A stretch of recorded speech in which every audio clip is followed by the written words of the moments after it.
Assalamualaikum warahmatullahi wabarakatuh. Perkenalkan, nama saya Nasir Rajab, NIM S1S11808. Di sini saya akan membahas tentang mata kuliah sistem basis data, yaitu materi pengenalan SQL dan Entity Relationship Model.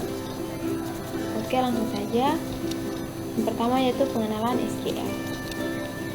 SQL merupakan kependekan dari struktur query language, yaitu suatu bahasa yang digunakan untuk mengolah data-data yang berada di dalam database berjenis RDBMS atau Relational Database Management System, atau database yang memiliki relasi antara tabel-tabelnya.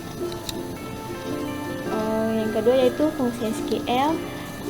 Fungsi SQL yaitu yang pertama menjalankan SQL query pada database, mendapatkan data dari database, mengubah data dari database, menghapus data dari database, membuat database baru, membuat tabel, membuat storage prosedur baru, membuat permission atau aturan pada suatu tabel maupun database. Selanjutnya, perintah umum SQL.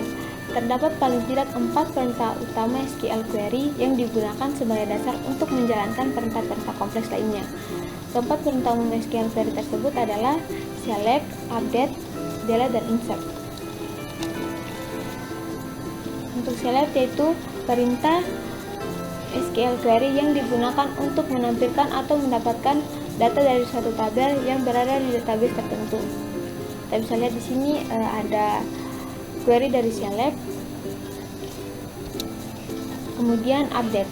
Update yaitu perintah SQL query yang digunakan untuk mengubah data yang terdapat di suatu tabel pada database tertentu. Kita bisa lihat di sini ada query dari update. Selanjutnya delete. Delete yaitu perintah SQL query yang digunakan untuk menghapus data yang terdapat pada tabel tertentu di database tertentu. Kita bisa lihat di sini untuk query delete-nya. Selanjutnya insert. Insert yaitu perintah SQL yang digunakan untuk menambahkan baris data atau row data pada suatu tabel di database tertentu. Kita bisa lihat juga di sini untuk query insert-nya. Oke, kemudian Entity Relationship Model. Entity Relationship Modeling adalah sebuah pendekatan dalam merancang sebuah basis data, dimulai dengan mengidentifikasi data yang paling penting dan digambarkan pada suatu model. Menurut Connolly dan Beck pada tahun 2010, Entity Relationship Modeling merupakan pemodelan yang berguna untuk digunakan agar mendapatkan pemahaman yang tepat terhadap data dan penggunaannya. Untuk aspek utama Entity Relationship Modeling atau ERD yaitu entity, relationship type, atribut, kunci, rasio kardinalitas, dan normalisasi. Untuk entity atau entitas. Entitas adalah sekumpulan objek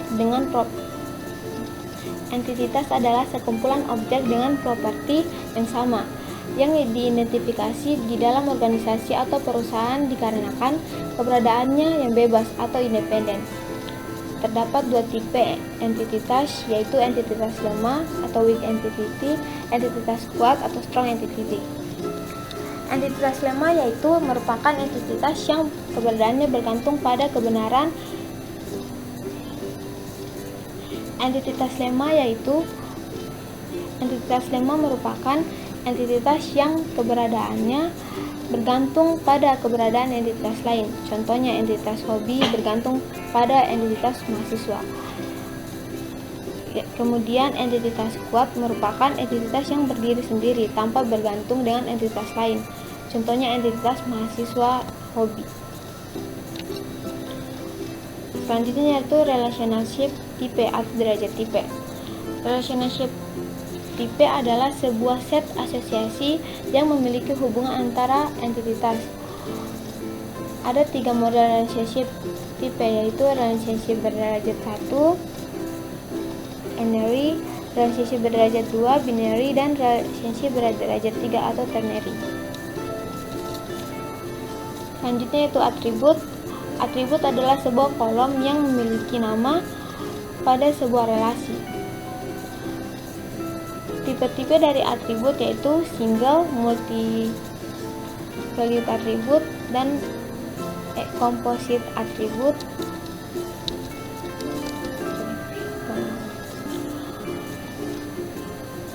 Adapun tipe-tipe dari atribut yaitu single valued atribut, multi-valued atribut, dan composite atribut.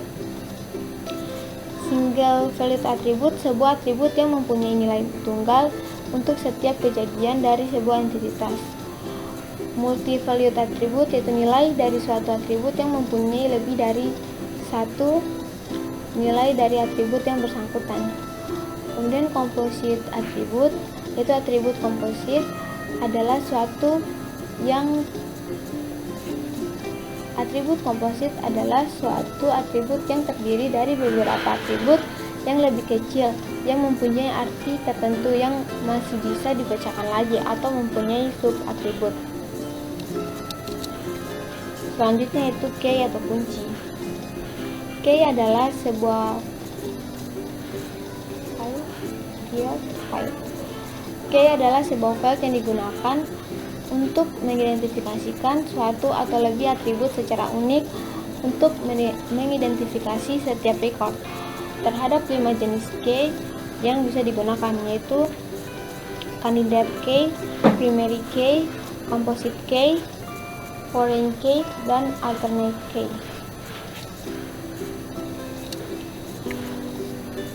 Rasio kardinalitas. Kardinalitas rasio adalah sejumlah kemungkinan entitas A berpartisipasi dengan entitas B dalam suatu relationship. Ada 3 jenis kardinalitas rasio, yaitu one to one to many, many to many. One to one, setiap anggota entitas A hanya boleh berhubungan dengan satu anggota entitas B, begitu pula sebaliknya. One to many, setiap anggota entitas A dapat berhubungan dengan lebih dari satu anggota entitas B, tetapi tidak sebaliknya. Many to many, setiap entitas A dapat berhubungan dengan banyak entitas simpunan entitas B, dan demikian pula sebaliknya. Normalisasi. Normalisasi adalah teknik dengan melakukan sebuah pendekatan bottom up yang digunakan dalam membantu mengidentifikasikan hubungan.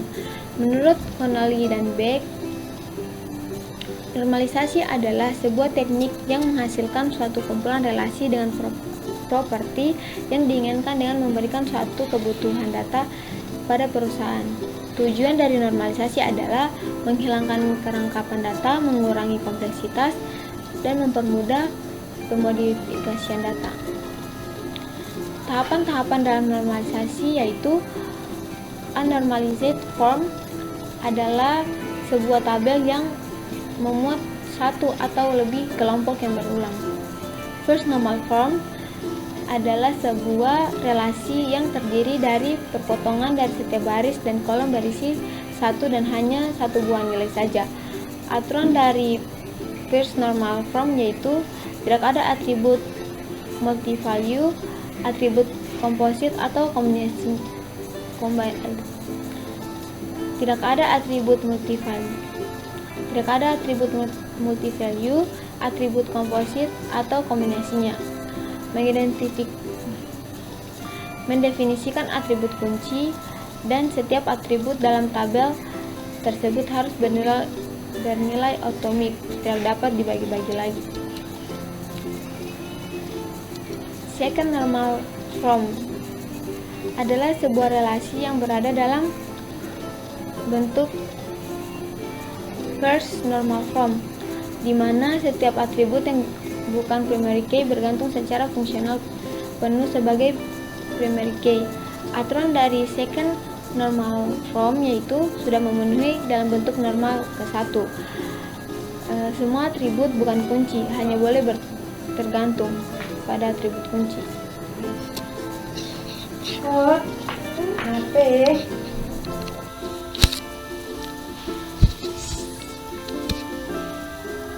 Selanjutnya itu second normal form adalah sebuah relasi yang berada dalam bentuk first normal form, di mana setiap atribut yang bukan primary key bergantung secara fungsional penuh kepada primary key. Aturan dari second normal form yaitu sudah memenuhi dalam bentuk normal ke-1 atau first normal form. Kemudian semua atribut bukan kunci hanya boleh tergantung. Fungsional dependensi atau atribut kunci. Kemudian semua atribut bukan kunci hanya boleh tergantung pada atribut kunci. Selanjutnya, jika ada ketergantungan parsial, maka atribut tersebut harus dipisahkan pada tabel yang lain. Lalu perlu ada tabel berhubungan ataupun kehadiran Fahrenheit. Kemudian perlu ada tabel penghubung ataupun kehadiran Foreign key ataupun kehadiran Foreign key bagi atribut-atribut yang telah dipisah tadi. Third normal form adalah relasi yang berada dalam bentuk first normal form dan second normal form, di mana tidak ada lagi atribut yang bukan primary key yang bergantung secara transitif kepada primary key. Aturan dari third normal form yaitu sudah berada dalam bentuk normal kedua, tidak ada ketergantungan transitif, di mana atribut bukan kunci tergantung pada atribut bukan kunci lainnya.